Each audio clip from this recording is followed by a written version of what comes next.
I bought my dream home to finally escape stress, but I didn't realize I was moving into a nightmare.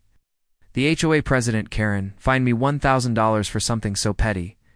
I thought it was a joke, but she was dead serious. She said rules are rules. Pay up or leave. So I smiled and turned her front lawn into a public parking lot. Now, every time she steps outside, she walks past strangers parking on her grass, and every single car earns me money. Asterisk want to know how I pulled it off? Buckle up. Because this isn't just revenge, it's personal. It all started when I finally bought the house I'd been saving for over a decade.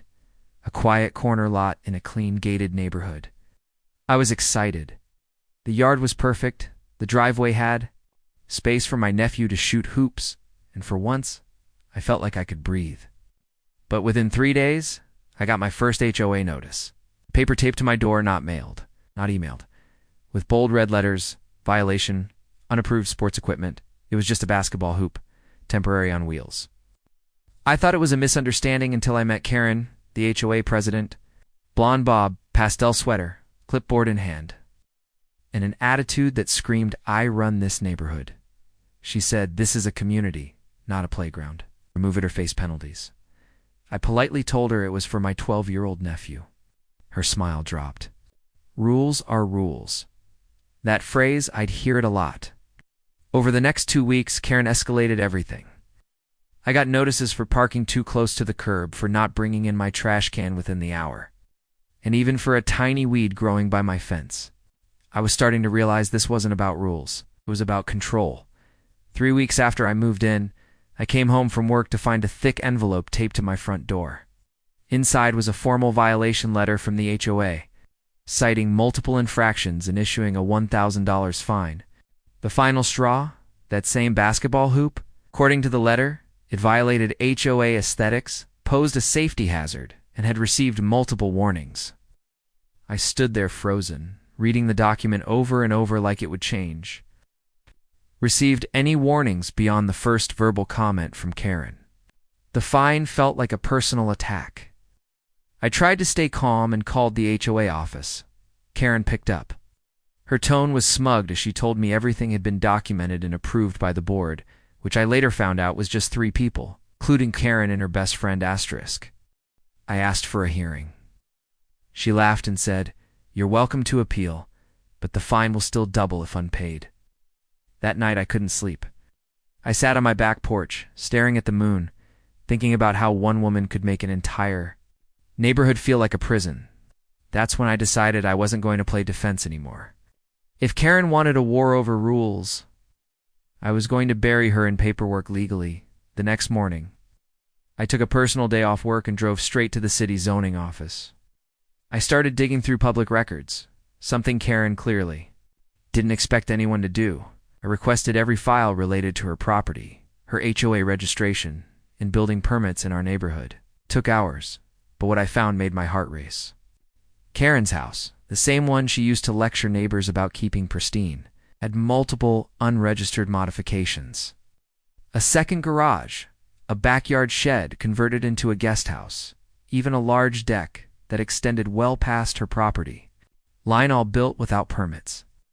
She had filed for historic home tax exemptions years ago, which prohibited major changes to the structure. That alone was enough for the city to launch an investigation. I gathered copies, photos, and documented everything. Then I anonymously submitted a tip through the city's inspection hotline. I wasn't done, though. Started talking to neighbors, carefully at first. Many of them had their own horror stories about Karen fines for kids' chalk drawings on the sidewalk, threats over seasonal decorations, even accusations of noise violations from dogs that didn't exist. But they all said the same thing. No one had ever stood up to her, till now. Once I had the proof in hand, I knew I couldn't keep this to myself. But I also couldn't attack Karen directly, not yet. Instead, I printed out copies of the building violations, anonymous complaint forms, and HOA rules she had broken, and slipped them into my neighbors' mailboxes late at night. The next morning, I watched from my window as people came out with confused faces, reading the papers, talking to each other. Later that week, I organized a small block gathering under the excuse of a welcome BBQ. I invited everyone, including the neighbors Karen had alienated. One by one, they started opening up about the fines, the intimidation, the way Karen manipulated HOA rules to target anyone who didn't fall in line. That night, we formed a coalition. Several of them agreed to co-sign a petition for a special HOA board vote to challenge Karen's authority. Legally, if 1/3 of homeowners requested it, we could force a re-election. And that's exactly what we did. Karen had no idea the walls were closing in. She was too busy arguing with the city inspector, who showed up unannounced to investigate her unpermitted structures. While she was busy trying to cover her tracks, we were flipping the power structure right out from under her. 2 weeks later, we held the emergency HOA meeting in the community clubhouse. Karen walked in late, visibly irritated, likely fresh from dealing with another inspection. She didn't know we had already secured enough signatures to trigger a vote for new leadership. As the meeting started, she tried to dismiss our concerns with her usual smug confidence, repeating phrases like neighborhood standards and long-standing policy. But this time, she wasn't in control. One by one, neighbors stood up and spoke about the unjust fines, the lack of transparency, selective enforcement, and the way Karen had turned the HOA into her personal dictatorship. When it came time to vote, the results were overwhelming. Karen was removed as HOA president by a landslide. Her face turned pale.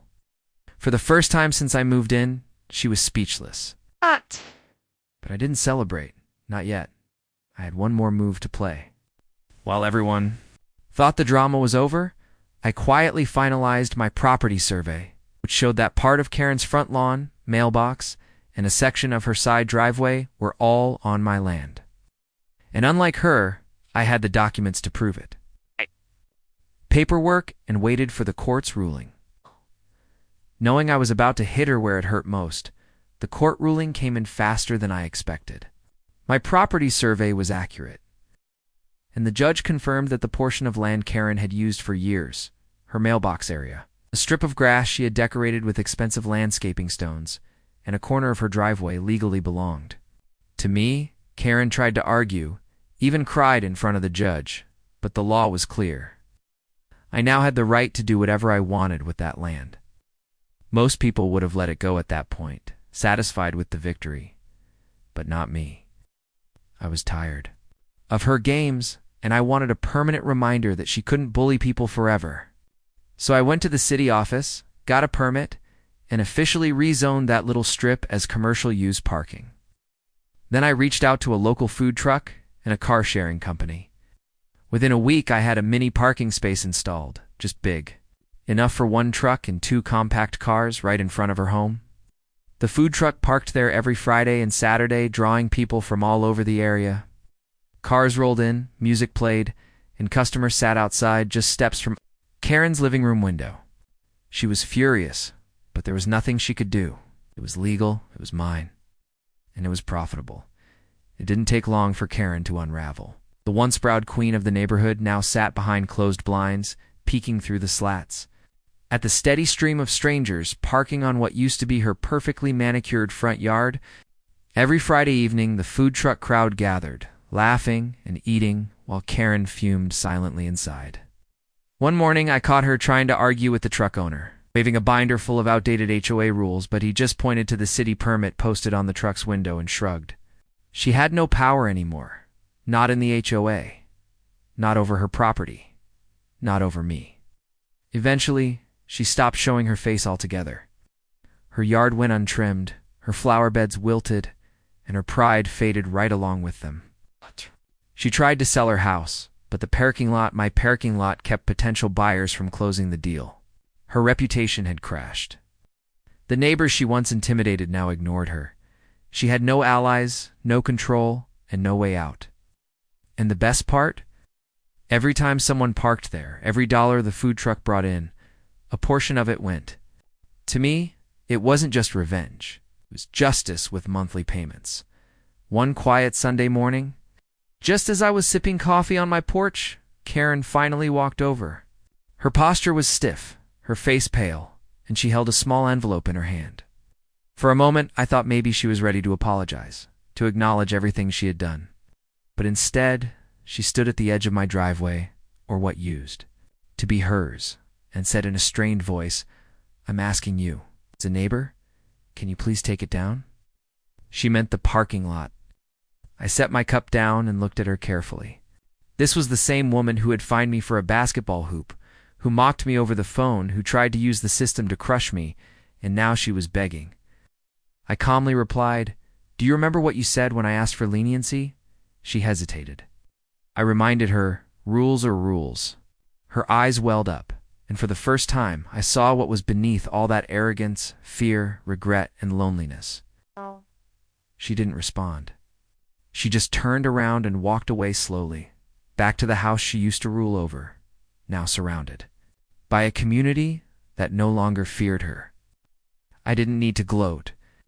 The silence said everything. After that final conversation, Karen kept to herself. She stopped trying to fight the inevitable and let the world move on without her.